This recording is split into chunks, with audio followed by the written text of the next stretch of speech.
So here's the next email I'm going to cover. So I'm going to have really four burning questions about structuring studying. From Benjamin, hey Larry, here are my three most burning questions. How should I structure each semester studying? Question 1, question 1B, or question 2. What should be my week-to-week focus for 1L? What should the average law school day of studying look like? How can I get feedback to know if I'm preparing well before the first semester grades? Thanks for all your help. And he sent it a couple times, not a problem. So let's kind of break that down by semester, at the semester, the week, and day levels.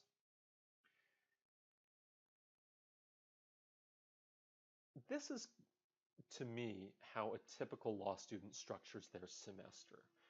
You arrive in law school, you meet a bunch of people, you maybe have drinks, and then class starts and you read frantically, maybe you brief cases.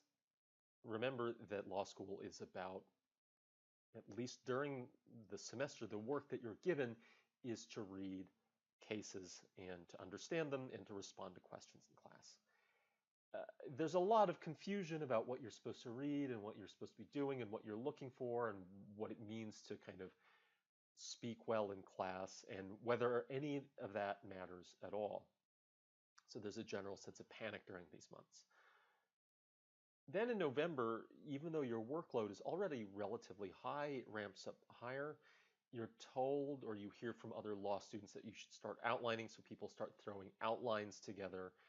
Outlines are a law student's way of organizing material, putting all the cases, case notes that you've developed from sitting in class and listening to your professor and putting it into a coherent structure so that it becomes one body of law, torts or contracts.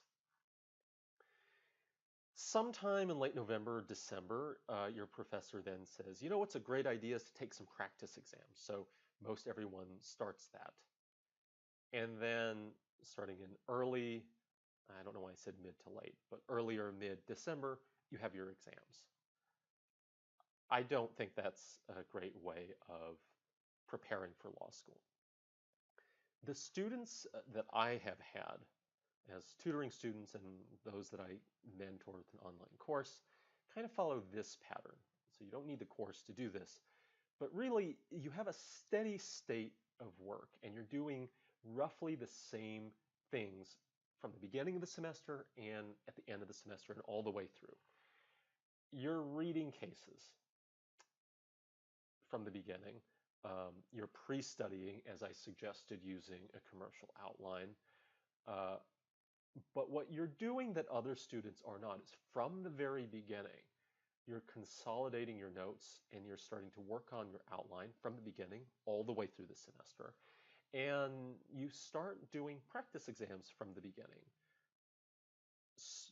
from the start all the way through the semester. The major difference, I think, and the one thing that you then do differently is towards the end of the semester, while you might use anybody's practice exams during the year to kind of develop what I call your issue spotting muscle, towards the end of the semester, you're finally focusing on exams, the past exams of your current professor, as a means of mastering your professor. You're getting locked into their mindset so that you know what kind of fact patterns they like. Now, a lot of that may seem kind of abstract to you as you sit here now, earlier in the year, but I've said this elsewhere, and this is really important. So here's a horrible graphic that I've drawn that kind of illustrates this. So I think during the course of this is a two-axis graph where you've got time over the course of the semester and kind of effort. And the way I think of law school is you're kind of, maybe people, this is not necessarily a low spot. A lot of people start with a very high level of stress and start doing a lot of work. But if anything, it kind of ramps up and you begin to run into time problems. There are plenty of people who don't have time to outline and who don't have time to take practice exams, which is what they really need to do in order to win the end game, to do well on final exams. So this is effort over the course of the semester. It ramps up. I think the best strategy, if you follow the master the law, master issue spotting, and master your professor um, threesome as a strategy, is that you end up with a steady state of effort. You've got a high intensity from the beginning and you kind of sustain it through the semester, and you're not panicking at the end because all your stuff is coming together. So that's kind of looking at the semester overall. Here's the weekly structure. So the weekly structure is then broken up into kind of daily work, stuff that you do every day, and it's going to be the next slide. I think there are a couple other things you can do. The first is you don't have to outline every day, but what I think is a good idea is to perhaps at the end of the week, pull together your notes and start to build your outline from the very beginning of the semester. The other thing that you can do over the weekend or once a week, whenever it makes sense, at the beginning of the week or on Friday, is to pre-study the law by reviewing commercial outlines. Why? Because they actually tell you what the law is. They explain what the law is. By reading cases, you're supposed to figure out what the law is, but pre-studying the law using commercial outlines helps you shortcut that because it just tells you what the law is. Then try to do something fun. I don't think it's healthy to not see your friends if you have friends in the town that you are already in, where you're going to law school, or to give up on exercise or your relationship. You've got to kind of engage in decent self-care because this is a marathon / sprint. It's a relatively high intensity graduate school, but you've got to be able to sustain it. So doing this so that you avoid kind of lower and higher amounts of effort will really help you sustain a high level of intensity and really learn. This is what you should be doing every day. So as I mentioned before, there's the idea that you should take a practice exam a day. Now, this is an ideal. This is a little bit easier to remember. If you do it 3 times a week or 4 times a week, that you're taking a hypo or a practice exam, that is great. That is a lot of the way to helping you build the issue spotting muscle that'll help you on your final exams, and that's something that nobody else does. The next thing you could do, if you don't want to do it weekly, is you can kind of pre-study the law in smaller bits alongside your reading, which you should keep up with, but basically you shouldn't spend too much time on your reading.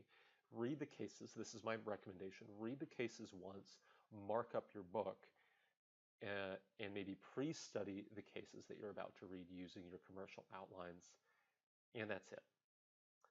This is the core of what you need to do. Now, the last question had to do with getting feedback on taking practice exams, because that was such a big part of what I think, and this is one of the major differences between what I suggest and what's commonly suggested in law school. So let's say you're taking practice exams from the very beginning. How do you know how you're doing? There are people you can and should get feedback from. You don't normally, now keep in mind, this is not necessarily normal. These people who I'm about to talk about in terms of who's going to give you feedback aren't necessarily used to getting those sorts of requests. The first to try is your professor. If you show up in September and say, "Professor, I've done a practice exam, will you look at this?" I would wager that they'll say, "Get out of my office, you're an insane person." However, your final exams are graded blindly, so your professor won't know that it's insane you.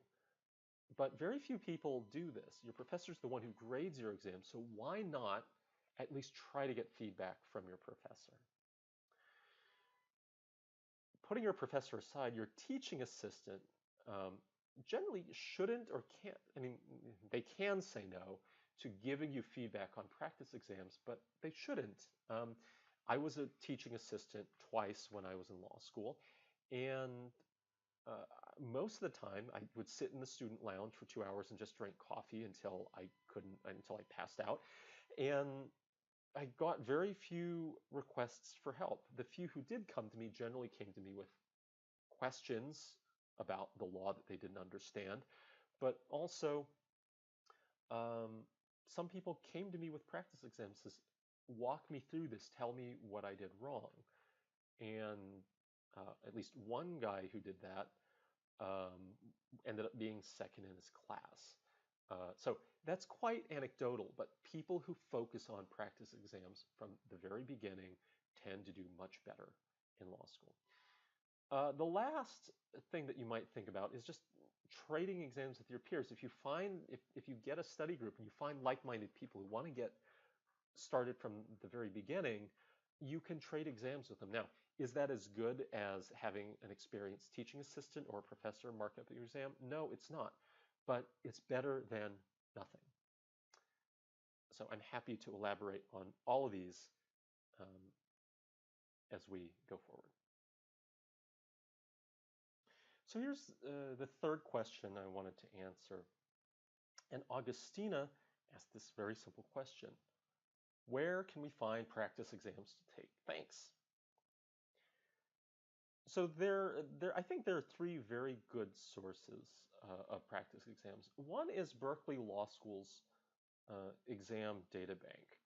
They have a very long and comprehensive uh, compilation of exams from different professors on all sorts of different subjects, and many of them have practice answers. Most of them don't, but a substantial number do, and you can use those to work on your TAPIOD, taking a practice exam a day. Likewise, University of Kentucky's law school, I think it's called the Brandeis Law School because he's from Kentucky, also contains a pretty substantial library of exams. So you can see the sites for that. Third is really topical, but this used to be up for a long time. I'm afraid that it's taken down, but it exists in various parts of the internet. There is a constitutional law professor named Michael Dorf.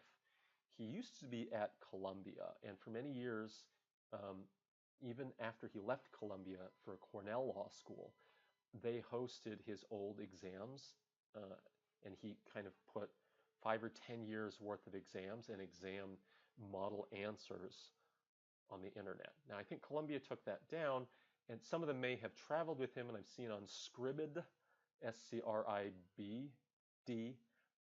some of the old exams that he's had are up. So you can always use these sources. There are plenty of 1L exams between all of these that you should be able to practice nicely for law school. So